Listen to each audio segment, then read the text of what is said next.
Today we are talking with Thomas Karat from the wonderful YouTube channel Salt Tube Analytics. So Thomas, welcome. Great for having me again. Thanks, Pascal. We've spoken several times, never live, so this is new. But for everybody who's not familiar with your work, you have this beautiful YouTube channel, and you are also a writer. And you recently wrote this new piece on the gathering storm. Beautiful image, by the way, on your own Substack. That's this one here. Thomas Karat Substack, manufacturing consent before the bombs dropped. Let's discuss your piece and your analysis of what you could find out from digging through online sources about what's being prepared with Iran, because you found quite a lot of interesting things actually in this article, didn't you? Yes, to my own surprise, I have to say. So it was also for me an experiment. I used an API, a news aggregator, and I collected about 230, 240 articles from, I think, 11 different countries. And then I started to analyze them, right? And I actually tried to analyze for something else, for the linguistic framing, which is also included in the article, of course. But underneath that, you have a couple of interesting findings, because certain things happened in a very narrow time frame between the 27th and the 29th of January, which pointed to a almost immediate attack on Iran, which still might happen. So the conclusion is between 7 and 14 days. That's the estimate, that if they're not de-escalate, America will attack Iran. But I have a list in front of, yeah, please. Yeah, no, sorry, because you looked at all of these outlets, right, including the Guardian, New York Times, and so on, and all of the titles that they wrote, and all of them, first of all, used suspiciously a lot the same kind of lingo in order to describe what's going on. So kind of the memo must have gone around of how to talk about this. But secondly, it all came out in the very same short period of time. Can you maybe tell us especially what was the language that was deployed that made you think that, oh wow, they're preparing something here? Yes, we have some interesting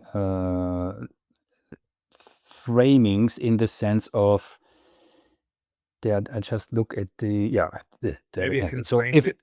Yeah. no, I have it. So if the media talks about Iran, the Western media, yeah, what you find is words like threaten, warns, refuses, has the finger on the trigger.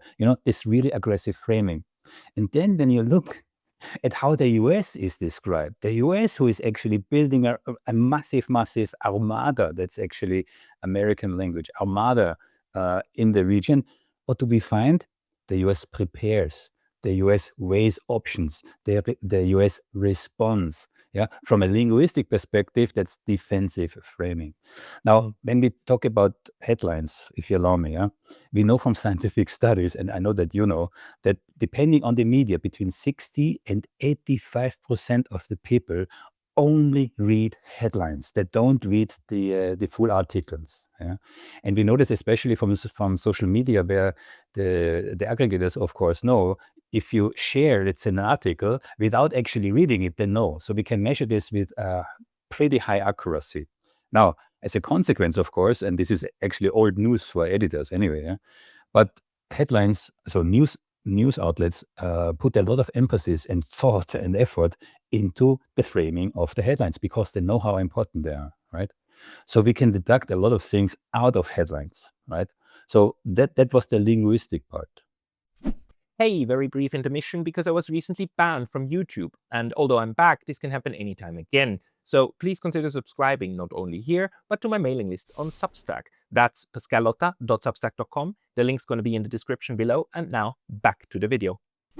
And the framing is, of course, like describing it as an armada always struck me as something quite interesting. On the one hand, of course, an armada refers to a lot of ships. On the other hand, I was wondering, the Armada is most famous for being sunk in front of the British shores, right? They were the Spanish Navy that gathered in front of the British shores and was then destroyed by a storm, I believe, and it basically sunk to the bottom of the ocean. Now, with the United States, that's probably just wishful thinking, but what did you make out further of the insights that you gained from looking at these almost 200 articles? Yeah. I have a couple of key points, but I would like to say one thing about Armada and Unsinkable. Mm.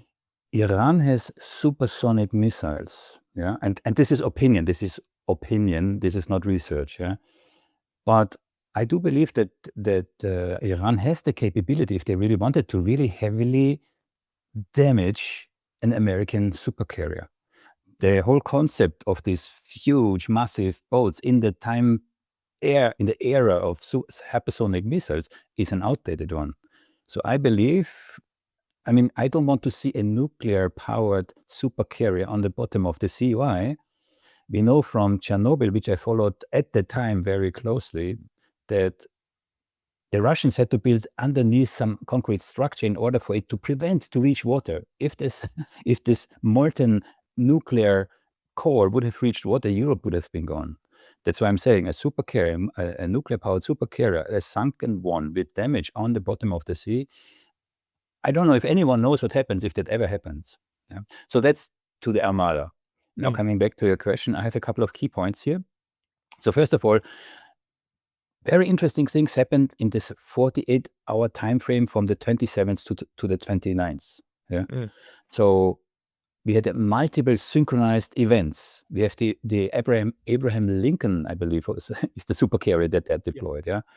Time had this, time is running out, this urgency. It's also a linguistic thing. If you detect this in media, this urgency, time is running out, last chance, or in PR, time-based offers, these kinds of things. Yeah. I have a question about that one. Yeah. Did you figure out who came up with this? Because the thing is, I remember reading these headlines and I thought, they're just parroting the White House, but the White House really only once or twice just threatened Iran, time is running out. But then they all picked that up and took it as if though this was a God-given kind of deadline, that it's now or never. But they all then started working on this urgency. Again, evolutionary psychology. This drives our attention from our brainstem. Yeah, we have three brains, I always say. Yeah? One of which is the brainstem. Then we have the limbic system, the emotions, and the ratio. Yeah? And you have to address information if you want to, create certain patterns in this order. Brainstem, something different, something scary, for example. Then the emotional level, and at the end, the last thing that you address is the neocortex, and you have to do this in this order. And this is brainstem. Yeah, urgency. That attracts attention, right? So, yeah. So this, but do you think it was the White House that put this out, and then the newspaper that just were very happy for creating some form of readership, and then let's just put it all in and let's make it feel it's a combination. It's a combination.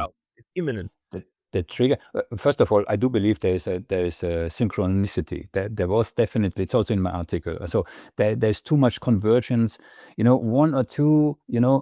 Outlets or even countries you could explain. Yeah, editorially you could explain. Yeah, but on that scale in the Western media, I think this is clear evidence of cooperation. So I don't think there's any doubt about it. Yeah, and especially there's more. Yeah, this EU has designed the Iranian Revolutionary Guard as a terrorist organization, right? Right. In this 48-hour time frame, yeah. Normally this takes meetings over meetings over meetings. Yeah. German's Chancellor Merz, same language as Trump. Yeah, Iran's days are numbered. Urgency. Yeah. So I think there was clearly some cooperation. Yeah, and it's only a couple of. It's not that long that the United States designated. No, wait. When did the United States designate the Iranian military as a? Huh? Yeah, not that long ago. Not that long ago, just a couple of weeks ago, right? And then the Europeans followed, but they followed in that very ominous window of the 27th to the 29th, right? Before the weekend, actually, right? Yeah. Then, if you want me to go further, so what I found here, yeah, the next thing is multiplying justifications, right? And this is interesting because we have seen this in Iraq also, right?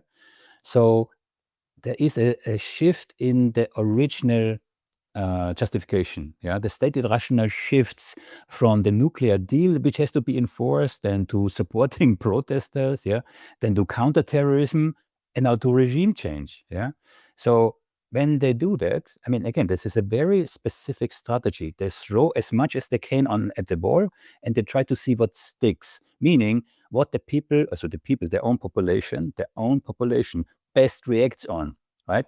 So this multiplying of justifications, if you see this in the news, it's absolutely a red flag, right?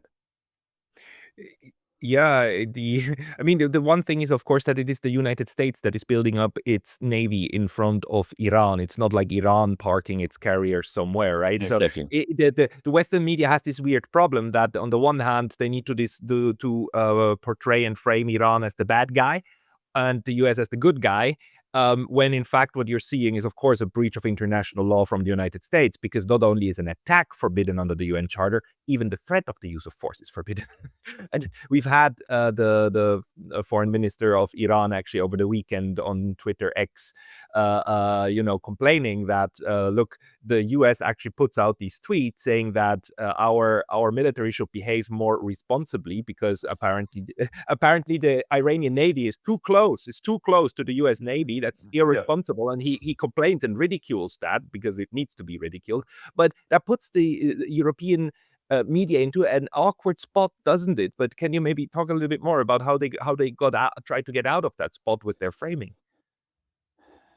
The Western audience, and if you talk about this, you have to be really careful, because the moment you talk about propaganda, right, you're right away in a certain category, yeah, because the Western audience believes, unrightly so or incorrectly so, propaganda, that is something like North Korea, Russia, we know that, yeah. But we, the West, the free West, our media, they do propaganda. There's this absolute mismatch, right? Which is also why the Western media can come away with certain things, where even people in the former Yugoslavia, for example, they would just smile because they know it's propaganda, right? So this constant frame, and again, from psychological perspective, this, constant repetition, and you hear it from all channels, this is on purpose, because even, again, there are some really interesting scientific studies. You hear an argument over and over and over, even you are not being aware of the likelihood that you accept it as true increases over time. Yeah. Even if at the very beginning you were against this, or you didn't believe it. Yeah. It's very interesting. Again, this happens all under the subconscious, on the subconscious level, but it's very effective. So politicians know it, spin doctor know it, and PR firm knows it. If you allow me, very briefly, I interviewed a CEO of a German PR company, like 1 or 2 years ago. Very interesting. Yeah, they're specialized on evolutionary psychology. Yeah, Gesa Lischka, highly interesting, because she really explains how it all works from the perspective of a PR company, right? So very effective. Yeah, and we mistake, of course, repetition or familiarity with reality or with truth, right? So, Yeah. but it's also something that happens quite easily. I realized that when I was reporting about the U.S. going into Venezuela, kidnapping Mr. Maduro. When that news came out, our news media in the West, they used the word capture. They captured Yeah. Maduro. And me, unwittingly, I repeated that word. I said like, oh, Maduro is allegedly captured. But that is, of course, itself already part of the framing. And only later, once my thing was out, I realized that I basically fell for the trap of repeating a framing that had been put out there. So instead of the word kidnap or abduct or what other words you could use in order to underscore the illegality of all of that, you use a kind of neutral expression, which it really doesn't warrant. But okay, let's Greenland, if analogy. one word, Greenland will be acquired. That was the initial framing that they used. Greenland will be acquired. Right. Okay. It's sickening. It's absolutely sickening. But yeah, I mean, reminds us so much of the unprovoked attack, right? Russia's unprovoked attack. I mean, Classic. how Classic. classic ones. So what are the classic ones that they are apparently trying to put out now when it comes to Iran? I already said the framing from the American side is a defensive one, and the framing from Iran is an aggressive one. And Okay. this will extend. Yeah. And you can exchange the words in there. It's just the overall framing which goes into your subconscious is that actually Iran is the aggressor and not the US. Yeah. If you talk about selective media framing, yeah. So from the articles that I found, what was absent is also interesting because the Chinese version, the Chinese view, the Russian view, the Turkish view, the Arab state perspective is completely absent from the Western media. I have to be specific. That doesn't mean in those countries you don't have reports about the situation, but we don't have in Western media. We don't have the view of these countries in our narrative. It's completely erased. We do not know. We, the Western audience, are not allowed to know how the Chinese, how the Russians, how the Turkish, how most of the Arab Gulf states view what's going on in the Persian Gulf, right?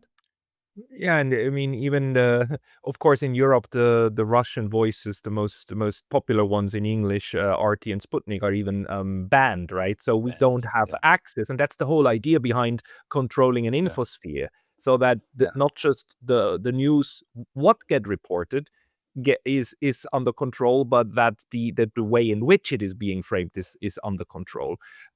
Yeah. So missing voices, you write in your article, like very justifiably, are there, like all of the Xinhua and CGTN and so on, that are just not being reported. What else is missing actually from Western media discussion?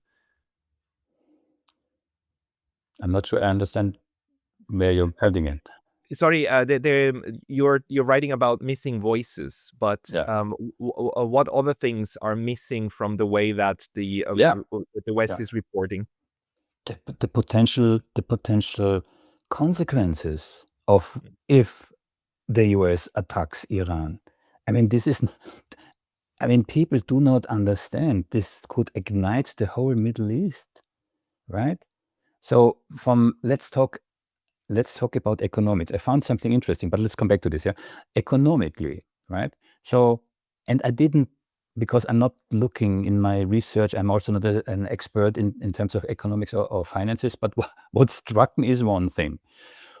An era of uncertainty and the potential to, disrupt oil flow, and the serious potential to disrupt oil flow makes sense that the oil prices go up.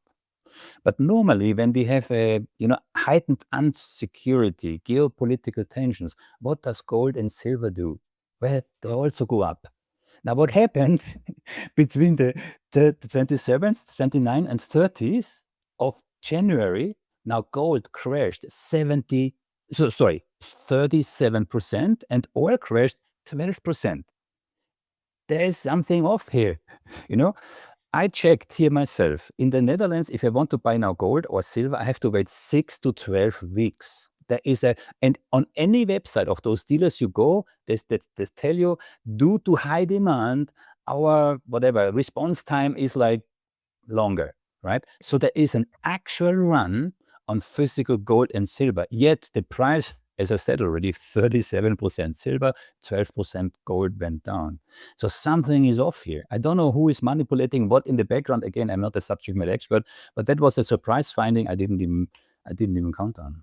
I have a friend who works for one of the investment firms, and she texted me on Friday saying that she interprets the drop of gold price as a response to Donald Trump naming a hawk him for his That's the for former. federal That's for yeah. the Fed. That's the former explanation that we're hearing in the mainstream media. I'm not convinced. I'm not convinced. Yeah, This but is how else? massive. How do you? I mean, these are market forces. I mean, I wouldn't go as far as to believe that the U.S. would be able to, willingly fake the course of gold, but of course it No, well, with its decisions behind. So gold and silver prices, if you look, they have been suppressed for decades. I mean, this is known. Yeah, and I'm not so interested in about suppressed or not. I'm interested in the reasons, what's behind it. And one thing, again, I'm not an expert here, but the fiat currency system, fiat currency, guys, look it up. Yeah, hangs on a thread, not on a hair, on a nano thread, so thin. Yeah. What is it now? 38 trillion something. The US is in debt, and they need to spend 20% of their GDP just to pay the interest. Yeah. So something's gonna happen. And you also see this now, this universal push in Europe, but also, especially in Europe, to switch over to the digital euro, to basically central bank controlled CBDCs, right? So there is something in the background. Something's happening here. Yeah. Yeah. Again, I'm not an expert, but this was something I didn't count on to find. It's very interesting what happened last weekend, and one of the things that people kind of were talking about as well on Friday is whether after the New York Stock Exchange closes on Friday evening, if that's going to be the moment the attack will happen. Now, what we know in the meantime is that the US seems to still be getting ready. I mean, they seem not to have all of their horses lined up in Iran, and I don't know enough about the actual military build-up to speak to that very much. But it would be, if there was an attack coming, it would actually make sense to do it on a Friday night when you have 2 days until the markets open up again, because the oil prices are something that would immediately react very, very heavily, right? But maybe let's continue a little bit with also your findings, because you said all of what's going on with Iran must be framed or understood in the pattern of Iraq and Libya. Yeah, absolutely. We have seen the exact same pattern before. Yeah, all those points that I mentioned now, we have seen before, right? Now, before I forget, I have another document next to me. I have prepared for your viewers a kind of practical guide. Apologies. It's early for me. I'm losing my voice already. I have prepared a PDF, a practical guide to show your viewers how they can apply this themselves, this kind of analysis. It's not highly complex. It's just a page or 1.5 pager. But once you know these kind of things, you can apply to anything, to Ukraine, to China, to politics, to local politics, whatever, right? So no matter the topic, you can apply this kind of techniques. Can you give us a couple of examples? We talked about most of them already, right? Oh, sorry. The ones that we just went through, yes. Yeah, true. Yeah. So if you, where was it here? So time compression, when you see many things happening in a relative short period of time, when you multiply the justifications, very easy to spot. Yeah.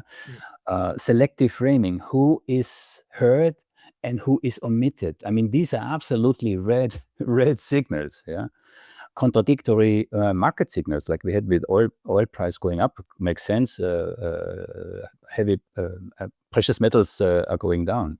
That kind of things. Yeah. Especially artificial urgency. Yeah. I think 16 headlines. Time's running out. Days are numbered. Yeah. These kind of things.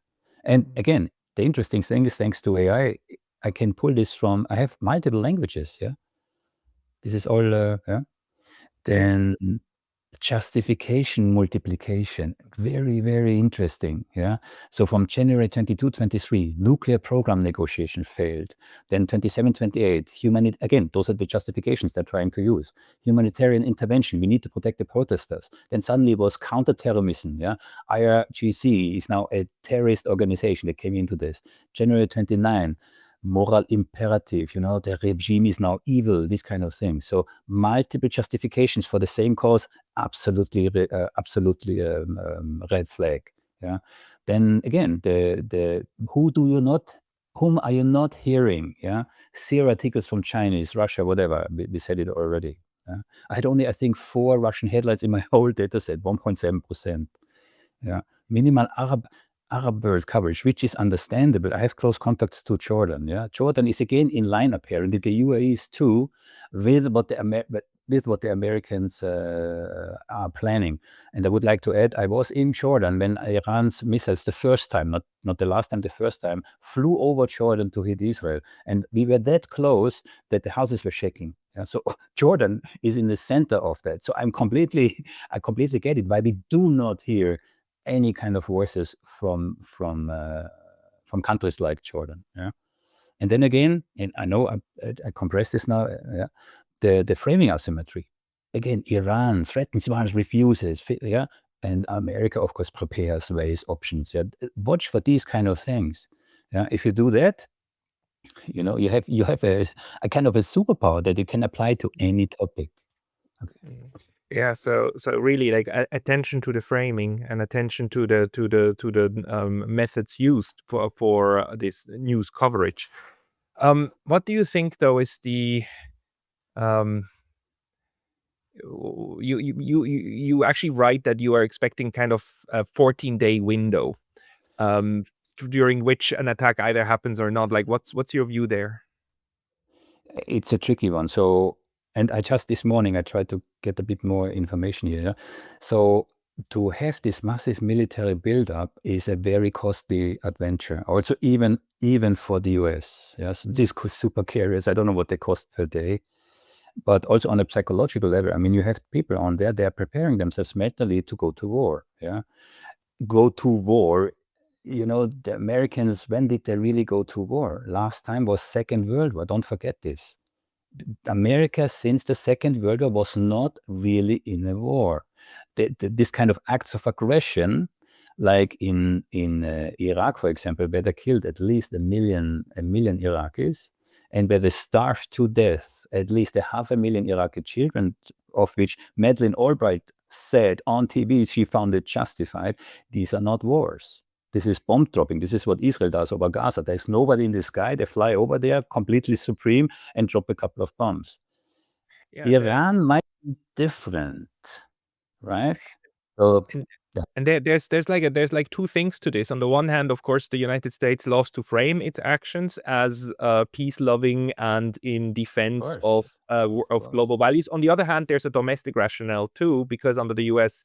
Constitution, only Congress has the power to declare war, right? So actually, the U.S. president would need to go to Congress and say, like, "Hey guys, can you please can you please ratify our little war endeavor here?" And they never did that again, right? It has always been an executive decision so far in order to do stuff like this.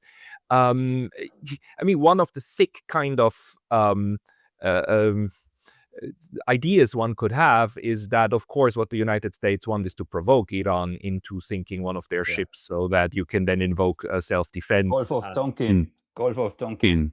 Good old Gulf None. of Tonkin. Mm. Yeah. Old playbook. Yeah. Nothing's new. Yeah, in this respect. But they're getting worse at this game, I believe. I mean, it's again like what you took this apart and very very eloquently and elegantly. But this time, this whole build-up seems to be. I mean, even the Western media has huge problems actually putting that much lipstick on this big a pig. I love this expression. What was it? Palin. Anyway. Yeah, so it's getting more difficult because people get more and more educated, not fast enough, not much enough, but more and more educated, thanks to social media, which is why Netanyahu and co are very behind now with the Twitter, with this whole Twitter repositioning and purchase from Larry Ellison.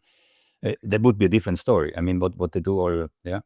So information war, keyword cognitive warfare. Let me slip this in briefly. Cognitive warfare, there's a document, I have it. For readers, I can send it around. Cognitive warfare is NATO considers the brains of their own population now the next battlefield. These are their own words, and they do so with highly, highly sophisticated psychological means, and we are all kinds of different streams. Yeah. So cognitive warfare to influence NATO's own population to accept the coming wars, which we will see. This is unfortunately my conclusion. We are entering a very challenging period with a lot of turmoil, change. Yeah, that's something I'm convinced about. Yeah.